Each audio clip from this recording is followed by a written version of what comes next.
comme Fatma Mbodj nekku fi Babacar Ndiaye mën nga waajal. asalaamaaleykum wa rahmatullah maa ngi leen di nuyu monsieur le président maa ngi lay nuyu di nuyu monsieur le ministre Aboul Abbas di nuyu sa collaborateur yi nga àndal man bëggoon naa balaa may sori ci sama kàddu ñu préciser donte am na sama collègue yi ko wax et je pense que le rapporteur l'a précisé que les 5 anciens ministres qui font l'objet aujourd'hui de projets de résolutions portant accusation devant la haute cour de justice, ils sont présumés innocents. Donc, ba fii ñuy wax, ils sont présumés innocents. De quoi il s'agit exactement? Askanu Sénégal ci boppam moo boole 1 milliard 1000 milliards jox ko nguur gi pour ñu mën a am taxawaay bu am solo pour mën a xeex Covid-19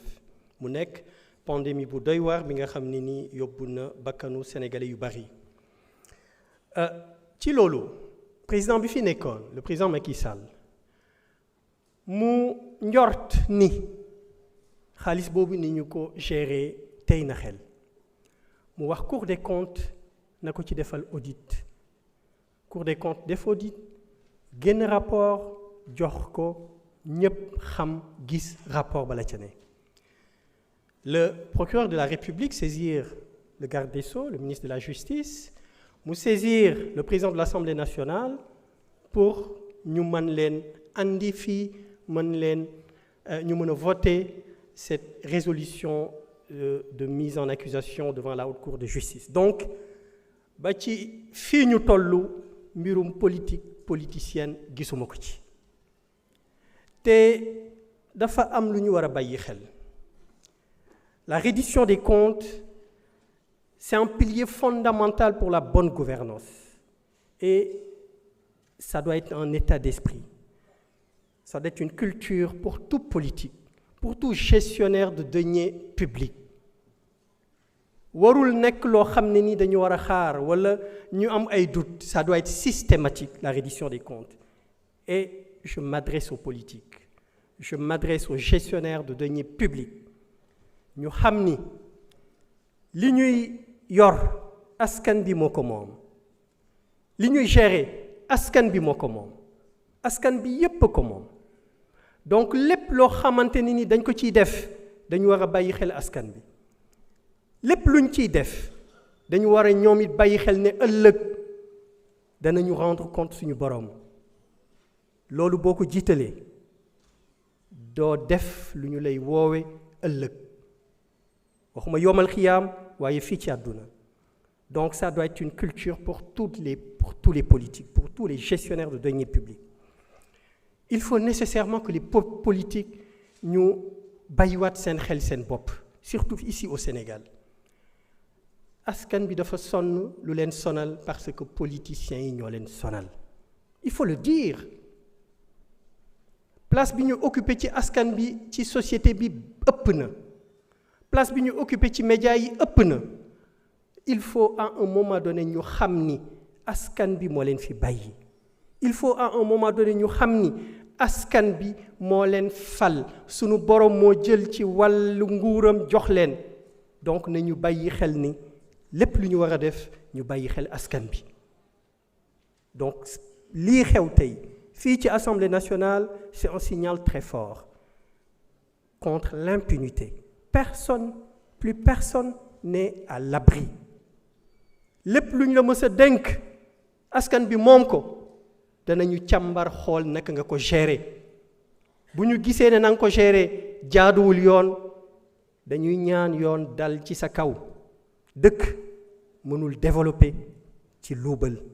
dëkk mënul développer ci impunité dëkk mënul développer ci maslaha. Il faut ñu jël suñu responsabilité, il faut faire bouger les lignes, il faut changer les états d'esprit. Il faut que nous nous inculquions cette éthique pour la gestion des deniers publics. Il est temps. Balaa may daaneel ci sama kàddu monsieur le président danaa def hors sujet mais ce sera un hors sujet utile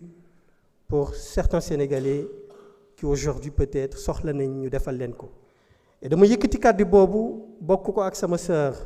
honorable Yacine Samb.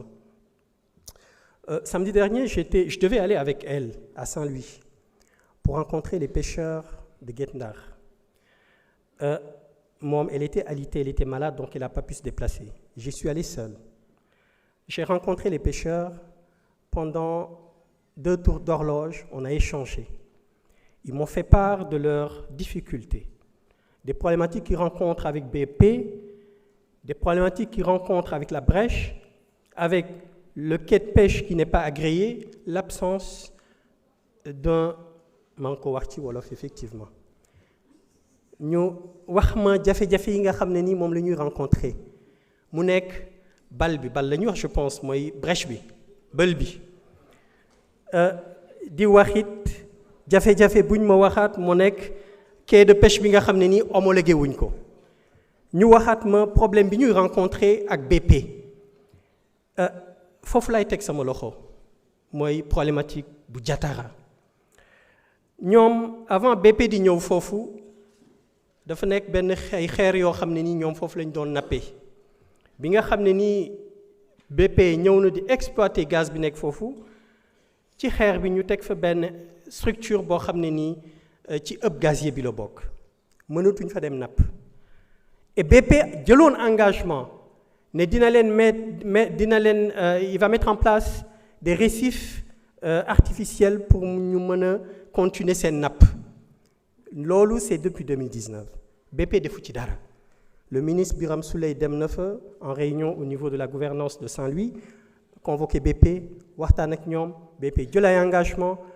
il y avait un suivi qui devait être fait tous les 3 mois je pense que monsieur le ministre et ses équipes commencé woon nañ ko def mais jusqu'à présent BP defu ci dara te li gën a doy waar ci loolu mool yi nga xam ne ni dañuy dem nappi foofu ci zone boobu les gardes-côtes mauritaniens dañ leen dañuy dal ci seen kaw di leen tirer keroog bi ma demee dañ ma wan ay ñetti duy yoo xam ne nii ñi ñu mujj jàpp dañ leen doon tirer ba ñoom bi ñu duggee ci seen gaal yi ñu mën a jël récupérer duy yooyu te li ci gën a doy waar mooy garde-côte mauritanien yooyu ci territoire maritime sénégalais lañ leen di jàppee puisque BP moo leen di woo comme les gardes-côtes sénégalais du ñu dem def loolu dañuy woo les gardes-côtes mauritaniens ñu ñëw jàpp leen donc loolu mu nekk lu doy waar. Donc j'ai essayé d'appeler hier monsieur le ministre mais je pense qu'il était pris avec le conseil des ministres jotuma ko ça m'aurait épargné cette intervention mais je pense qu'il est temps que ñu taxaw ci il est temps parce que ñooñu loolu la ñuy dundee amuñu leneen xamuñu leneen loolu ñu xam donc loolu ñuy dundee suñu leen jàppalewul ba ñu mën ci taxaw liggéey dund correctement dafay favoriser l'immigration clandestine te ñun ñëpp gis nañ immigration clandestine les conséquences mooy ñiy dee ci biir géej gi donc loolu jar nañu bàyyi ci xel brèche bi aussi c'est le président Abdoulaye Wade moo ko defoon ngir defar waaye gis nañ conséquences yu doy waar yi brèche bi di andi plus de 400 pêcheurs saint-louisiens sont morts à la date d'aujourd'hui donc il est temps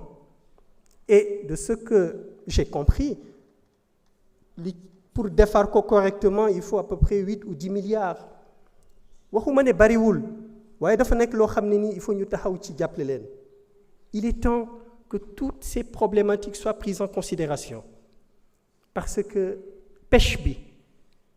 certains diront que je suis fasciné par la pêche certes peut-être waaye dadi en tant que parlementaire suñ ma waxee problématique tant que demuma ci ba am benn jéego bi du ma wàññeeku loolu moo tax boobu ba léegi ma taxaw ci week-end bu nekk ma dem rencontrer pêcheurs yi xool lan mooy seen jafe-jafe am na problème des monofilaments li ma ciy wax loolu moo di la ministre des pêches et des infrastructures maritimes et portuaires def na jéego yu am solo faut le reconnaître fi may wax ak yéen mi ngi convoquer tous les représentants des pêcheurs à l'hôtel Savannah pour ñu waxtaanee muy lu ñuy tuddee les concertations sur la pêche artisanale donc mu nekk lu am solo ñu ngi koy encourager ci taxawaay boobu waaye daal li may la yóbbante Aboul Abbas moo di le ministre des pêches le ministre Birame Souleye na leen bàyyi xel bu jaree mu delluwaat Saint-Louis convoqué waat BP devant le gouverneur devant les pêcheurs ñu exécuter engagement yi ñu jëloon ñu def ko farata la te ñu bàyyi leen xel ci brèche bi wasalaamualeykum wa rahmatullah. Merci beaucoup. Honorable député Babacar Ndiaye. Honorable député Cheikh Thioro Mbacké se prépare.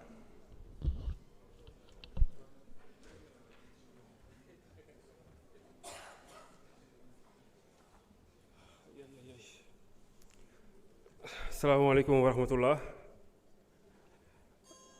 Merci, Monsieur le Président. Merci, Monsieur le ministre Abass Fall.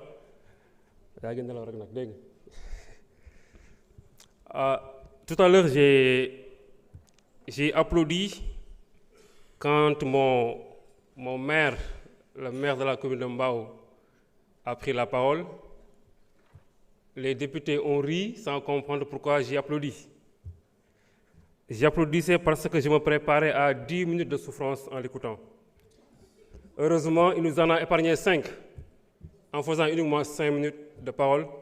vraiment, j'ai jugé qu'il fallait l'applaudir quand même. Parce que j'ai l'impression que c'est quelqu'un qui a oublié qu'il n'est plus aux commandes. Même dans ses prises de décision, on sent beaucoup d'arrogance, comme s'il est toujours aux commandes.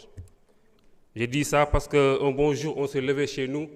on nous raconte qu'il a radié, qu'il a mis fin aux fonctions de 87 délégués, pour X raisons. Bref, je pense que la chose s'est refaite elle-même. Je veux parler aux Sénégalais qui nous écoutent, de l'intérieur comme de la diaspora. La Haute Cour de justice joue un rôle fondamental, aussi bien dans ce qu'on appelle la consolidation de l'état de droit, aussi bien dans ce qu'on appelle la protection des principes démocratiques, mais aussi dans ce qu'on appelle la garantie de l'impartialité sur le traitement de certains faits qui peuvent engager la responsabilité de hauts responsables dans ce pays. Lii bu ñu ko waxee dafay tekki ni la Haute Cour de justice, au-delà de son aspect symbolique, c'est un rempart contre l'impunité. C'est un rempart contre les dérives des pouvoirs, mais aussi c'est un rempart contre l'arbitraire. Li tax ñu toog fi tey, ça n'a rien à voir ak li ñuy wax chasse aux sorcières, ça n'a rien à voir ak li ñuy wax règlement de compte, ça n'a rien à voir avec vengeance. C'est juste que dans une république,